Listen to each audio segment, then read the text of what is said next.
Лайк басқандан неге аяйсыздар? Саусақтарыңыз 10 тонна болса да бісміллә деп көтеріп, лайк басып бермейсіздер ма? Комментарий жазып. Өткенде кім сөйлепті анау? Медведев, Аюбай сөйлепті. Біз ақкөк, анау мынау, біз Украина егер соғысты тоқтатса, біз НАТО ары қарай нетпесе, біз бүйтетін едік. Үнінде, сөзінде күш жоқ, шама жоқ, соғыс бастаудан бұрынғы қырып жойып жібереміз. Анау солтүстіктегі көршілер дейді анау кезде, жаңағы Швецияны айтады, Норвегияны айтады. Олар мына НАТОның иісі кірмесін оларға. Ол деп жаңағы сөйтіп тұрғаны қаһарлаю, енді Аюбай Медведев енді анау мынау қысқасы соғыста амыраға келуге дайын. Яғни қазір олар өздерінің тағын сақтап болды, қазір соғыста тас талқан болып жеңілу үстіндегі, әлі толық жеңілген жоқ, жеңілу үстіндегі орысты сақтап қалғысы келді. Себебі бұлар бірінші рет Еуропаның, Американың қаруының қалай екенін білді.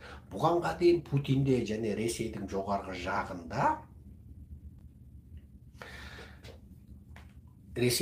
жағында Франция мен Германия бізді қолдайды деген үміт болды.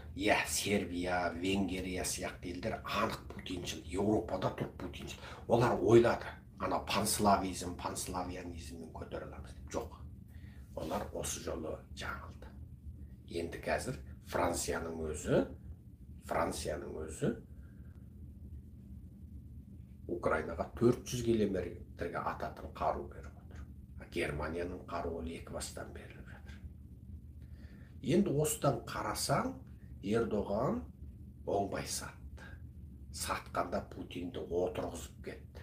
Тұтқындарды жетектетіп Зеленскийге бере салған, Швецияның қосылуына рұқсат бере салған.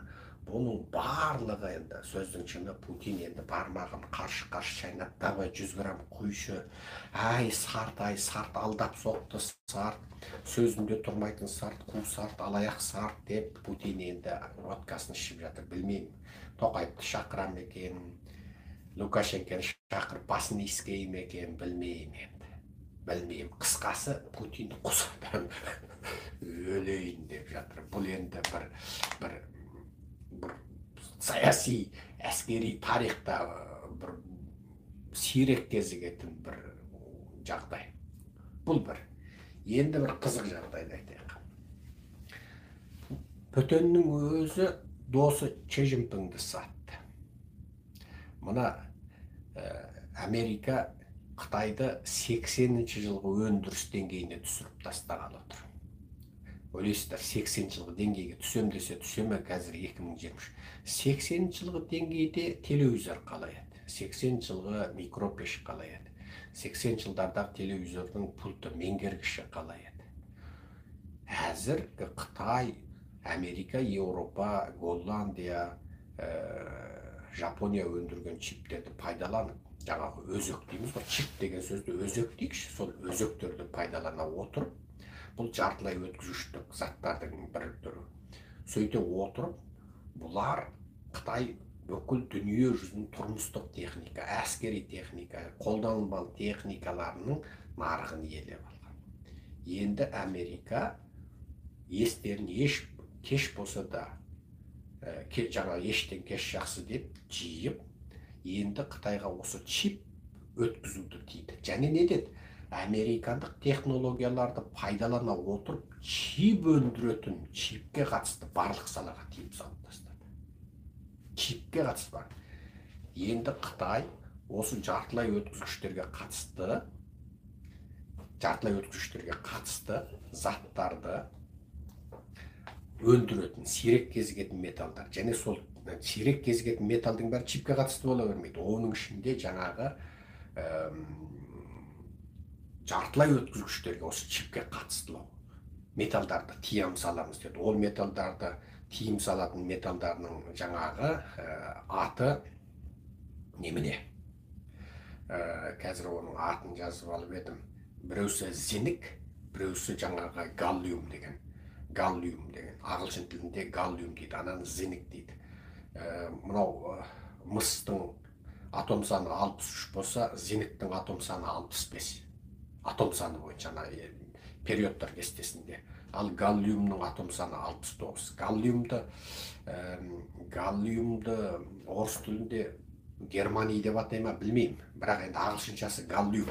Сол орыстар өз беттерінше кейбір элементтерге өз беттерінше ат қойып қойған да. Мысалы, сенің атың Серік болса, жоқ, сен әкең азан шақырып қойған атың Серік емес, Сережа деген сияқты өз бетінше ат қойып қояды да, мысалы. Тура. Енді галлиум атом саны 69 деген. Осыған тыйым саламын деп Қытай тыйым салып еді. Пөтен алды да, енді Америка, Еуропа кәдімгідей алаңдап қалды. Себебі зенек пен галлиум болмаса, жаңағы чиптің өзін өндіру қиын. Ал Қытай осы зенек галлиумды өндірудің дүние жүзінің маңызды елі, аса басым көп сансын өндіреді. Бұл жерде ойламаңыз. Еуропа, Америкада бұл зенек пен галлиум атом саны 65-тік зенек пенен атом саны 69-тық галлиум жоқ екен деп ойламаңыз. Бұлар да бар, бірақ бұл элементтерді өндірудің экологияға салатын зияны өте көп. Сондықтан олар экологиясын былғағанша сол Қытай оны өндіретін адамды уланады, өледі, зияндалады, экологияда құриды. Сен өндірсең өндір деп Қытайдан дайынын сатып алып отырды, өзінікін өндірмеген.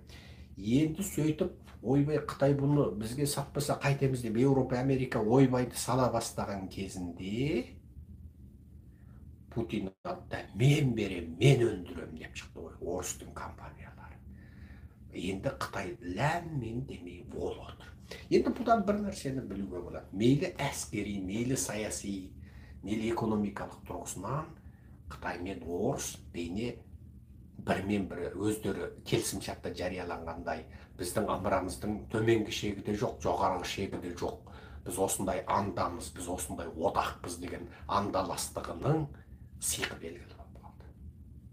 Сиқы белгілі болып қалды. Бұл сиқында Қытай, Еуропа мен Американың өзіне енді 80 жылғы деңгейге түсіп қалды. Чип болмаса Қытай пульт өндіре алмайды. Ең қарапайым баладардың ойыншығын өндіре алмай қалды Қытай. Яғни 80 жылға кетеді. Баладардың неше түрлі ұшатын ұшағына дейін, дрон былай тұрсын, өндіре алмай қалды. Енді осыдан бір нәрсені түсінуге болады. Қытай мен орыстың ортасында аталмыш ең жоғарғы шегі жоқ, ең төменгі шегі жоқ, шексіз ымыраластық, шексіз одақтастығының сиқы белгілі болып қалды. Және бір Қытайдың юаны қазір тарихта болмаған, 40 жылда болмаған үрдіспен құлдырап жатыр. Бұндай құлау анау 78-80 жылы Дэн Сяопин реформа есік ашуды бастағаннан бері болмаған құлау. Бұндай құлау болған жоқ. Ал неге құлап жатыр? Неге сөйтіп құлап жатыр? Бұл жерде бір әңгіме тұр. Ол Қытайдың ақшасы юанды халықаралық есеп айырысатын валютаға, халықара мойындаған валютаға айналдырамыз деді.